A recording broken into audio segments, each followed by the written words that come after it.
evangelho desta Santa Missa está em Mateus, capítulo 9, versículo de 9 ao 13. Se você quiser acompanhar o evangelho da sua Bíblia, abra em Mateus, que é o primeiro evangelista na sequência, capítulo 9, versículos 9 ao 13. O Senhor esteja convosco. Proclamação do Evangelho de nosso Senhor Jesus Cristo, escrito por São Mateus. Glória a vós, Senhor. Naquele tempo, Jesus viu um homem chamado Mateus, sentado na coletoria de impostos, e disse-lhe: segue-me. Ele se levantou e seguiu a Jesus. Enquanto Jesus estava à mesa em casa de Mateus, vieram muitos cobradores de impostos e pecadores e sentaram-se à mesa com Jesus e seus discípulos. Alguns fariseus viram isso e perguntaram aos discípulos: por que vosso mestre come com os cobradores de impostos e pecadores? Jesus ouviu a pergunta e respondeu: aqueles que têm saúde não precisam de médico, mas sim os doentes. Aprendei, pois, o que significa: quero misericórdia e não sacrifício. De fato, eu não vim para chamar os justos, mas os pecadores. Palavra da salvação. Glória a vós, Senhor. Que o Santo Evangelho perdoe os nossos pecados e oriente a nossa vida. Amém.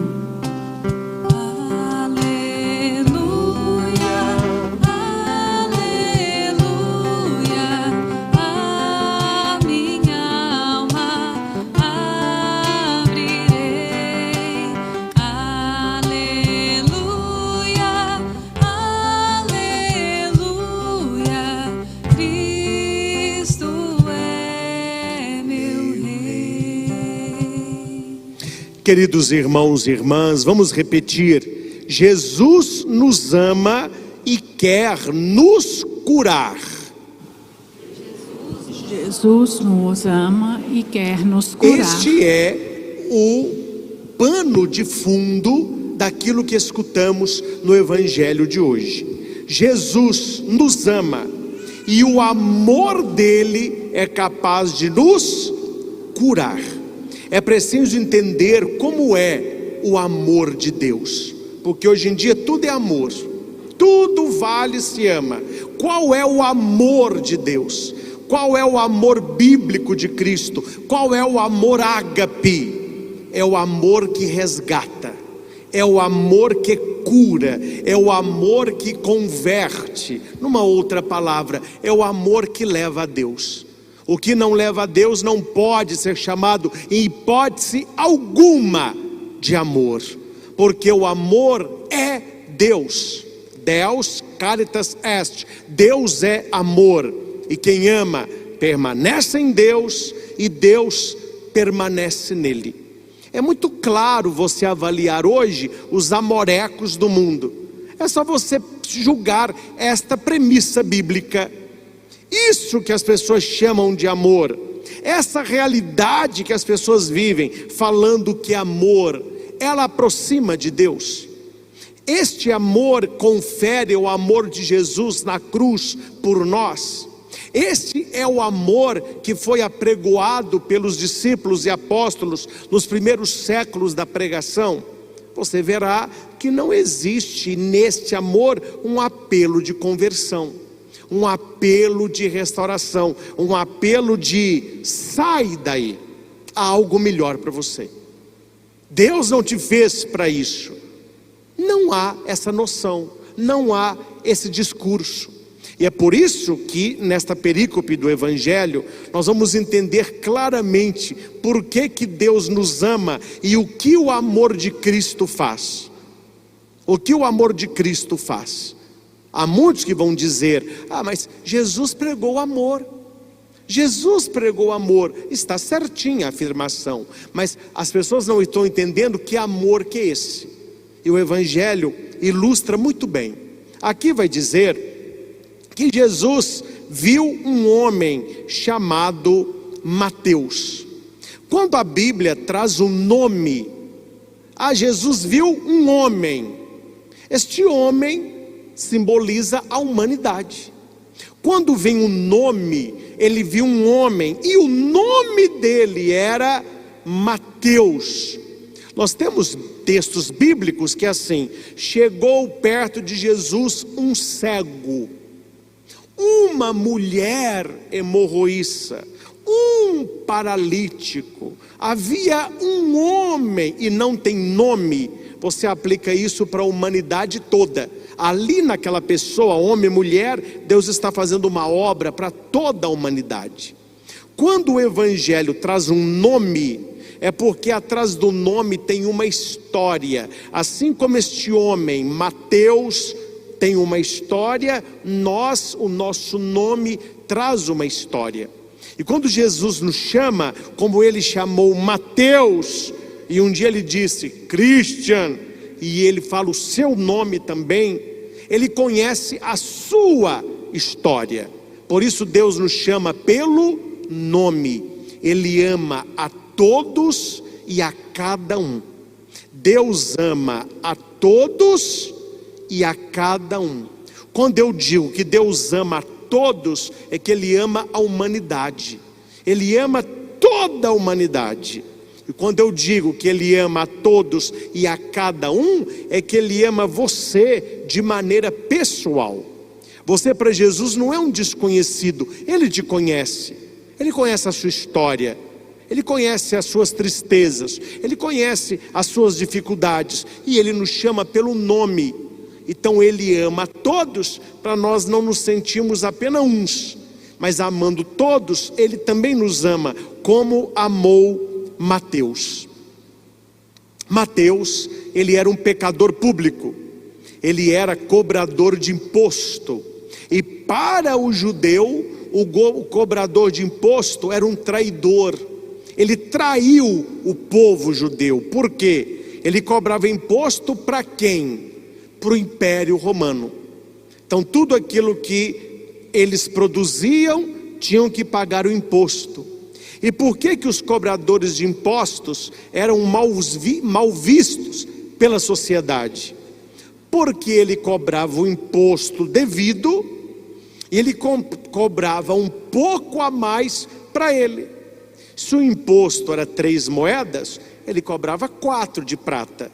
Se eram moedas de cobre, ele cobrava mais 2. Então eles eram muito ricos, eles tinham uma vida muito abastarda, porque todo imposto ele cobrava um pouquinho para ele.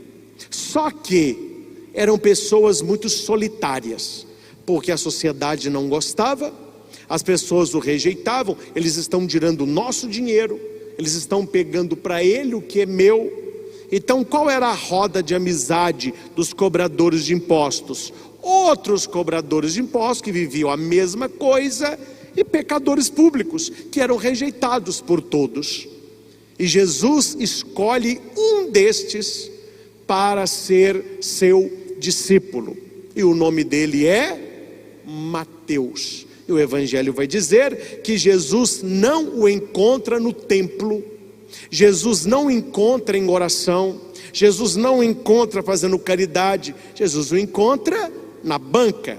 Ele estava sentado na coleteria de impostos, e Jesus passa por ali, vê aquele homem, e Jesus o chama: segue-me.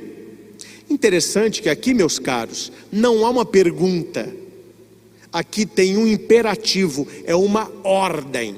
Jesus não perguntou se Mateus queria segui-lo, aqui Jesus deu uma ordem para ele: segue-me, me siga. E o texto diz que imediatamente ele se levantou e seguiu Jesus. Aqui tem algumas coisas interessantes. Primeiro, Jesus não olha a vida passada de Mateus. E Jesus não chama Mateus por aquilo que ele foi ou por aquilo que ele não era ainda. Mas Jesus, olhando para Mateus, ele viu quem aquele homem poderia ser nele, quem aquele homem seria com Cristo. Tanto é que Mateus é um dos evangelistas. Ele amou tanto a Cristo que ele fez questão de escrever Evangelho segundo São Mateus. Outro fato importante aqui que a gente não pensa é que Mateus não levou a banca. Eu vou seguir Jesus, deixa eu pegar meu banquinho, deixa eu pegar aqui a minha banca de impostos, deixa eu pegar a sacolinha de dinheiro. Ele largou tudo aquilo. Para seguir Jesus, algo nós precisamos deixar, algo nós precisamos abandonar. E o que significa neste evangelho a banca, essa coletoria de impostos? O que significa isso para a nossa vida cristã? Significa algum pecado, alguma situação que não dá para viver isso e seguir a Cristo ao mesmo tempo, ou uma coisa ou outra. Mateus abandona a sua banca de impostos para seguir a Cristo.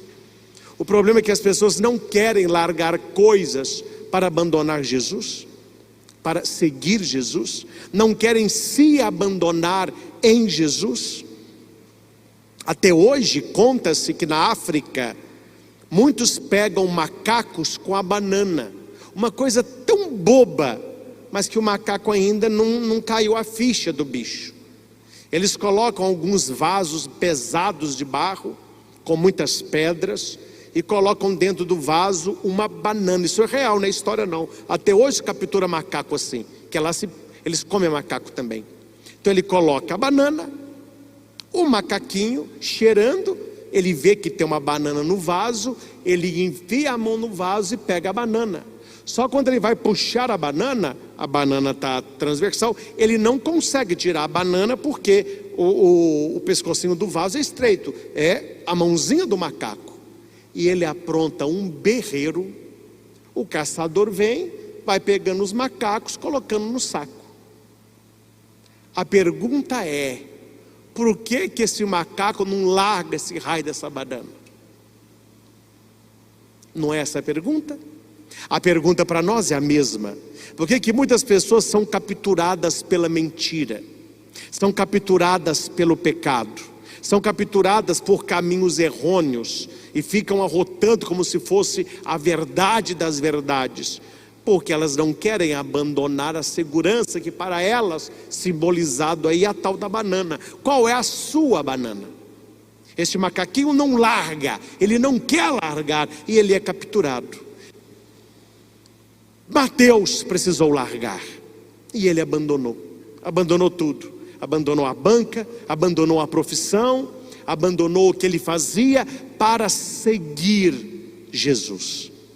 É interessante que, claro, a Bíblia não traz assim esmiuçado, mas aqui vai dizer que Jesus estava à mesa na casa de Mateus. Então, claro que aconteceu um diálogo aqui. Mateus falou: olha, Senhor, eu vou te seguir, mas talvez eu tenha família, o senhor está com fome, está perto da hora da janta, se o senhor quiser ir na minha casa, não sei se o senhor entra na minha casa. Não, Mateus, eu vou à sua casa. O Senhor, se eu contar, ninguém vai acreditar. Se eu contar que o Senhor jantou lá em casa, Jesus, na casa de Mateus, um cobrador de impostos, ninguém vai acreditar. Se o Senhor não importasse que a minha casa é grande, né? Eu sou cobrador de impostos, a minha casa é confortável, lá tem lugar para o Senhor, lá tem lugar para os seus discípulos. Eu queria te pedir uma coisinha. Pode falar, Mateus, o que você está querendo? Eu queria convidar para o jantar os meus amigos, porque senão eles não vão acreditar não. Mateus, seus amigos são meus amigos, pode convidar. Aí Mateus vai convidar quem? Cobradores de impostos e outros pecadores. E eles vão para a casa de Mateus e sentam-se à mesa com Jesus. E aqui no versículo 10, de propósito, cita mesa 2 vezes. Eu vou ler o versículo. Enquanto Jesus estava à mesa, na casa de Mateus, vieram muitos cobradores de impostos e pecadores, e sentaram-se à mesa com Jesus e seus discípulos. A minha pergunta é: que mesa é essa? E por que Jesus senta-se à mesa com eles? Porque aqui vai dizer que os fariseus ficaram criticando. Ah, mas por que o vosso mestre senta na mesa com cobrador de imposto e com pecador?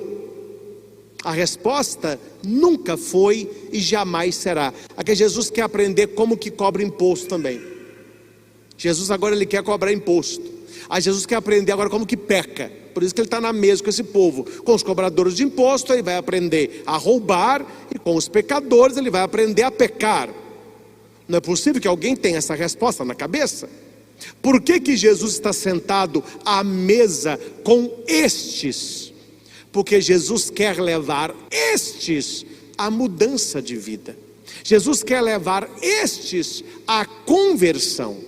Quando Jesus senta-se à mesa, não é para pecar com eles, não é para dizer para eles: olha, vocês estão certos, nada é pecado, está valendo. Continua pecando vocês, continua roubando vocês, está valendo, eu estou na de vocês. Não, Jesus está naquela mesa como um curador. Ele está ali para curar aquelas pessoas, para abrir-lhes a visão, para que eles vejam que a vida é muito mais que aquilo. Jesus propõe a todos um caminho de conversão, um caminho de arrependimento. Jesus, ele não glorifica o pecado e nem o pecador. Jesus não glorifica o pecado e nem o pecador. Infelizmente há muitas pessoas que não conhecem a Escritura e ficam citando versículos soltos da Bíblia. Para quem entende de Bíblia, vê que logo a pessoa não está sabendo o que ela está falando. Ela aplica um versículo solto num contexto totalmente fora do que ela foi escrito. Uma frase perigosa que as pessoas dizem: é certa? É, mas é incompleta. Jesus ama os pecadores. Parece-me que quando alguém cita esta frase, o que a pessoa está tentando dizer, que não importa o que a pessoa está fazendo, que ela é amada por Cristo da mesma forma. Só que nós precisamos ir à Bíblia e ver como que Jesus amou os pecadores. Como que Jesus amava os pecadores? Estando à mesa com eles, indo para perto deles, caminhando com eles, conversando com eles. Para quê?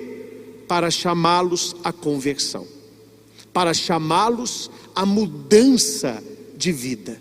Você não encontra na Bíblia inteira, pode ler os 4 evangelhos, qual foi um pecador público, alguém que estava longe do caminho, que Jesus aprovou, que Jesus elogiou, que Jesus abençoou. Não existe tal texto.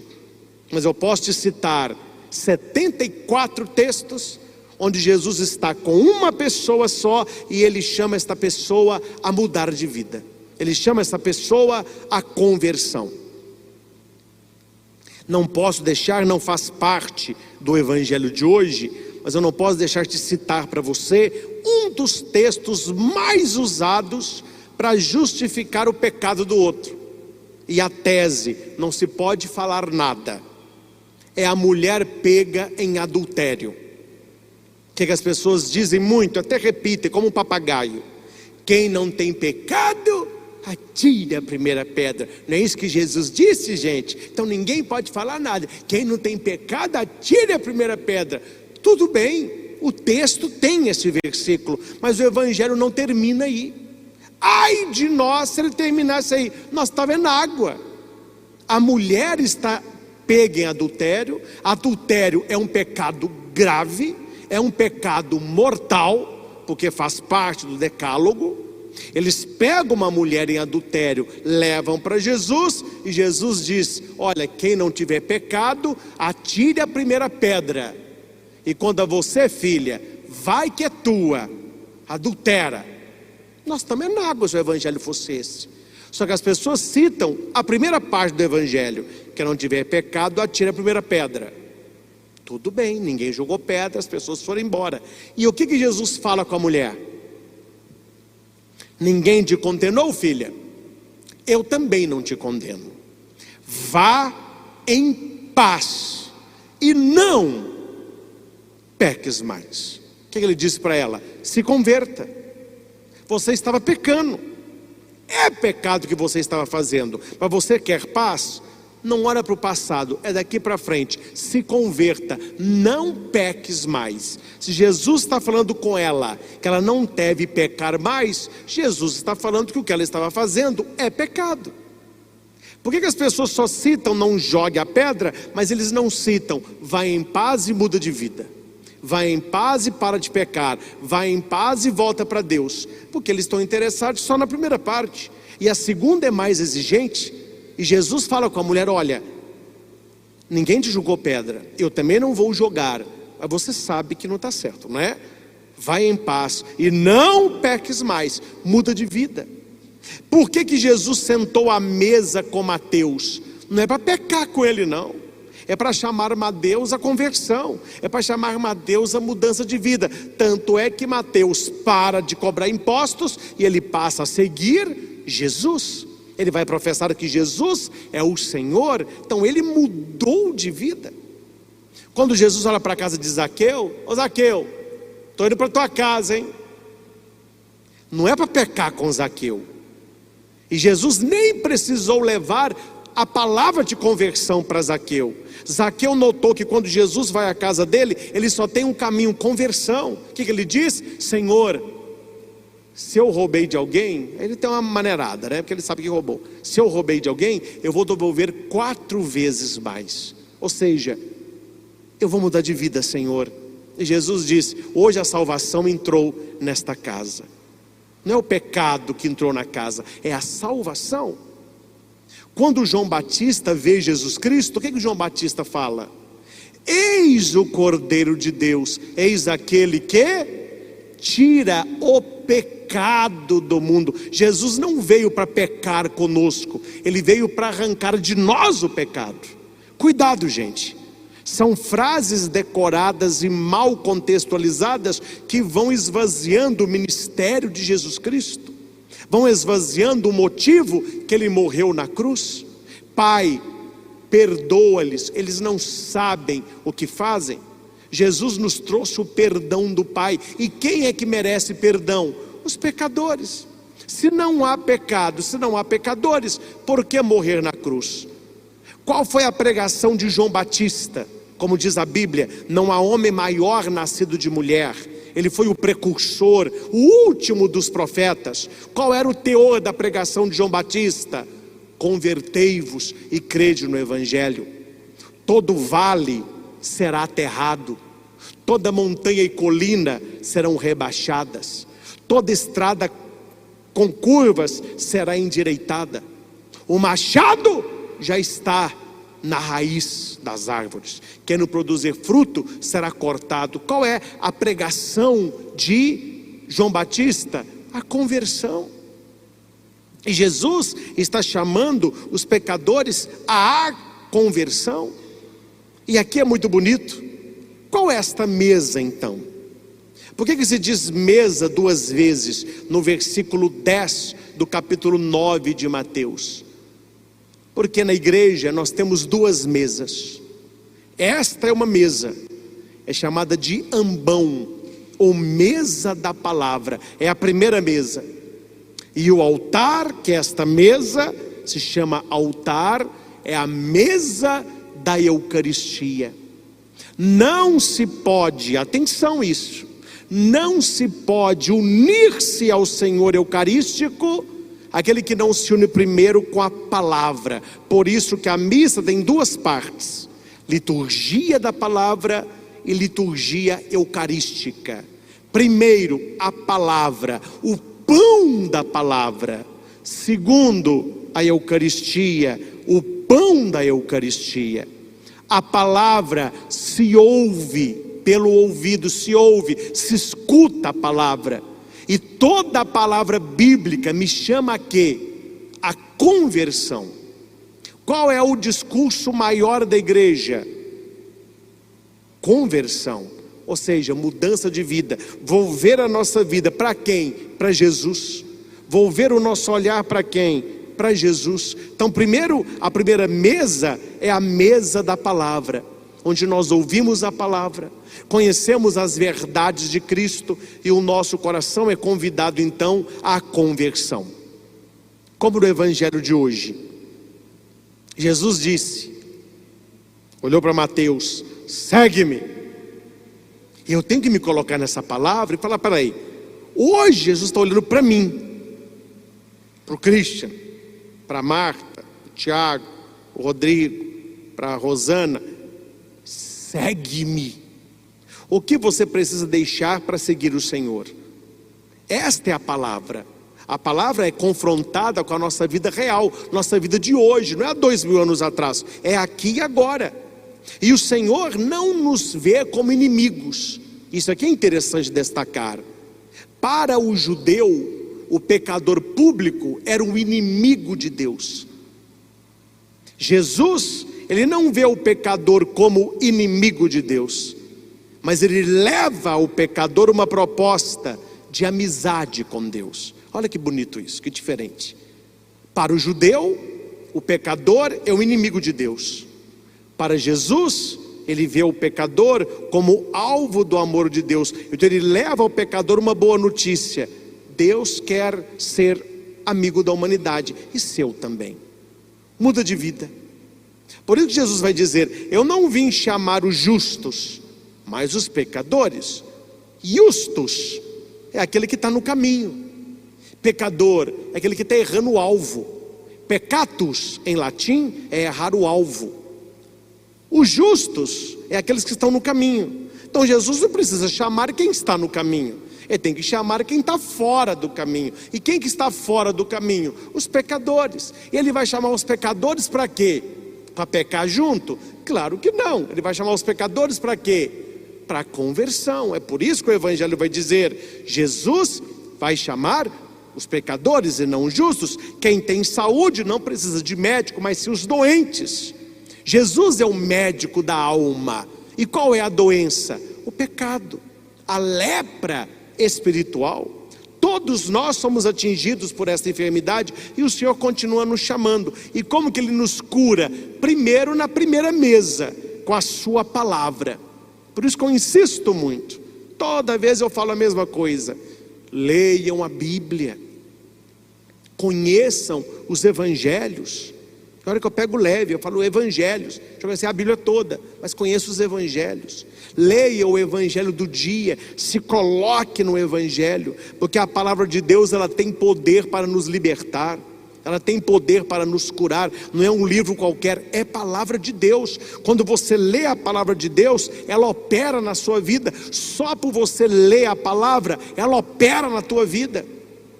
Meu filho, não duvide disso. O que o diabo mais tem feito nas nossas famílias, de uma maneira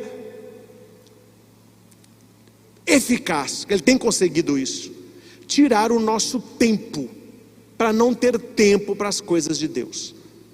Quantas pessoas eu atendo, não é uma ou duas não: padre, a gente queria até rezar, a gente queria até ler a palavra, a gente queria até estar mais com Deus, mas lá em casa é um corre-corre, a gente não tem tempo.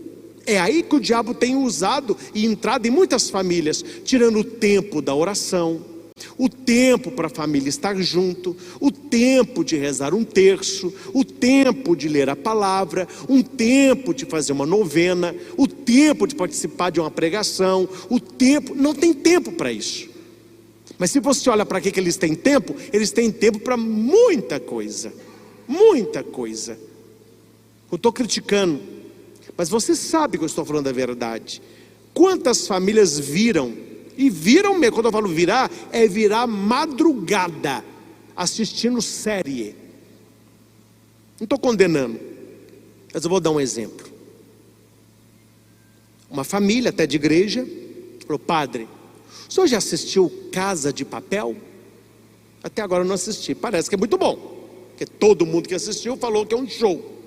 Mas eu não assisti até agora, porque eu não tenho Netflix, eu tenho só canal aberto, né? Eu não assisto muita TV. Mas quero assistir, parece ser muito bom. Mas a família me disse: padre, o negócio é tão bom que nós começamos a assistir sexta-noite. A gente foi dormir quase 3 horas da manhã. Pegamos sábado à tarde, viramos quase à madrugada, já foi dormir quase de manhã do domingo, mas assistimos a série toda. É boa demais. Tem problema? Não tem problema. Mas agora eu tenho uma colocação a fazer. E se for mentira, diga que eu estou mentindo. Este tipo de família são as que vão dizer: nós não temos tempo de rezar terço, nós não temos tempo de ler a Bíblia. Tem tempo para virar a madrugada na série, mas não tem 20 minutos para reunir a família para rezar. Então você entende que Jesus está nos convidando a estar à mesa com Ele, a reservar tempo para Ele. Veja, Ele está ali com os pecadores, com Mateus, e Jesus vai conversando com eles. Conversando de quê? Chamando-os a mudar de vida, apontando caminhos melhores, caminho de bênção. Então, primeiro lugar que Deus nos cura, a mesa da palavra.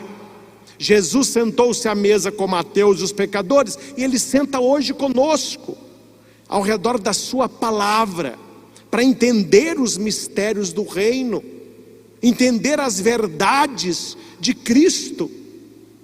Olha, Jesus senta-se à mesa, é preciso estar à mesa. A mesa da sua casa é um lugar sagrado, como a mesa da palavra o é. E uma vez partilhado a palavra desta mesa, qual é a outra mesa que nós somos convidados a ir? A mesa da Eucaristia. Só se comunga do que está na mesa da Eucaristia quem aceita o que está na mesa da palavra. Por isso, palavra primeiro, Eucaristia depois. Ah, padre, até que hora que eu posso comungar quando eu chegar na missa? Ah, meu filho, tem o nome do Pai Inicial. Que hora que você quer chegar? Está dizendo que missa é jogo de futebol. Então o primeiro tempo e o segundo. A palavra é muito importante. Na cabeça de algumas pessoas o importante é só comungar. Eu quero ir à missa, quero que é comunhão. Comungar para eu ir embora. Meu filho, mesa da Eucaristia, mesa da palavra. Jesus primeiro dirige a sua palavra. Uma vez que eu assumo a palavra, que eu conheço a palavra, eu sou chamado a me unir com Ele na Eucaristia. E Deus nos cura, Deus nos liberta, Deus nos convida à conversão. Encerro com um ponto que eu aprofundei, bem aprofundado, nas 24 horas de oração na TV Evangelizar, sobre aquela passagem do jovem rico. Não sei se todos acompanharam. Jesus está lá com as pessoas, aí chega um jovem rico. Ele pergunta assim: mestre, o que devo fazer para herdar a vida eterna? Jesus vai passar para ele: olha, faça isso, faça isso, faça isso, não faça isso, não faça isso, não faça isso. Não é do seu jeito, não. Se você viver do seu jeito, então é para você ir para o inferno do que você ir para o céu. Se você quer herdar a vida eterna, faça isso, isso, isso, isso, e não faça isso, isso, isso. As pessoas não querem essa pregação mais. Quer dizer, não chega a mim 1% do que chega para você, do que você ouviu nesses dias aí. Para mim não chega quase nada, eles me blindam bastante, mas para você deve ter chegado. E você note que as pessoas não querem uma norma que Jesus coloca para quem tem a vida eterna. Hoje o tudo vale. Quando Jesus diz para o jovem rico: faça isso, isso, isso, não faça isso, isso, isso, a maioria não quer esse discurso. Não, isso não, é do meu jeito. E Jesus vai falar com ele: é assim e assim, não faça isso e faça isso. Aí o jovem vai dizer: Senhor, isso eu tenho feito. Aí Jesus: que bom, você não está longe do reino de Deus, só te falta uma coisa. Que me falta, Senhor? Vende tudo que tem, dê para os pobres, depois você vem e me segue. Como que termina o evangelho? O jovem foi embora triste, porque era possuidor de muitas coisas. Eu acho interessante o texto, porque Jesus não foi aqui aquele Jesus ursinho carinhoso. Ô moço, volta, vem comigo, não vai embora. Quer ir, meu filho? Vai que é tua. Não quer andar comigo? Problema seu, é escolha. Ele não vai atrás do jovem. E o texto diz que o jovem foi embora e viveu triste, porque ele não aceitou a proposta de Jesus. A proposta evangélica, ela é muito clara.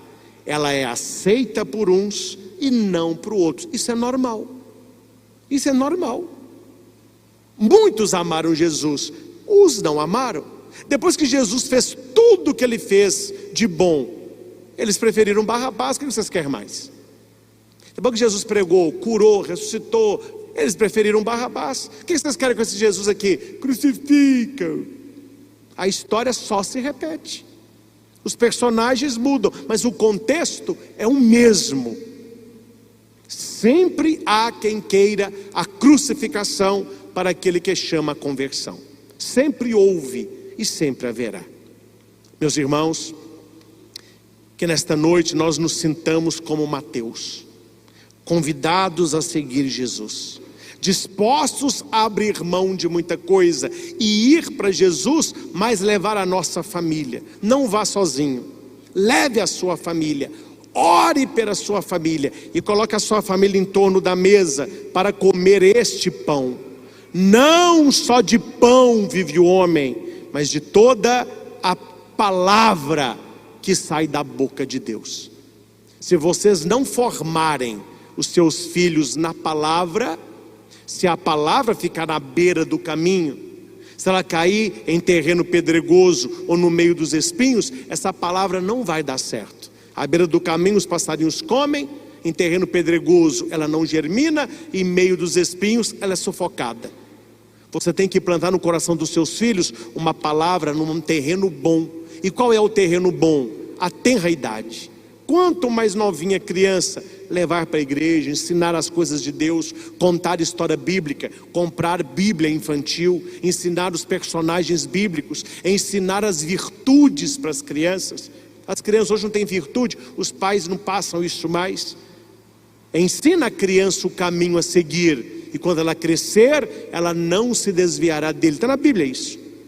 Ensine a criança o caminho a seguir, e quando ela crescer, ela não se desviará dele. Família que reza unida permanece unida. Família que reza a palavra unida tem uma proteção especial de Deus. Mas nós precisamos ter a palavra aberta na nossa casa. Uma Bíblia fechada é um livro como outro, mas a Bíblia aberta é boca de Deus. E essa boca de Deus tem sido calada em muitas famílias. Então que a sua família se reúna em torno da mesa com Jesus, e que a sua família esteja aqui, na grande família de Deus. Primeiro na mesa da palavra, depois na mesa da Eucaristia, sabendo que o Senhor nos convida a mudarmos de vida. O Senhor não senta com os pecadores para pecar com eles. Jesus sempre esteve com os pecadores, porque Ele os chamava a conversão. Porque se eles não se convertessem, no céu eles não entrariam. E lá eu quero estar. E lá nós queremos nos encontrar. Mas precisamos viver a palavra do Senhor. Mateus seguiu Cristo, que nós o possamos seguir. Jesus, caminho, verdade e vida. Louvado seja nosso Senhor Jesus Cristo.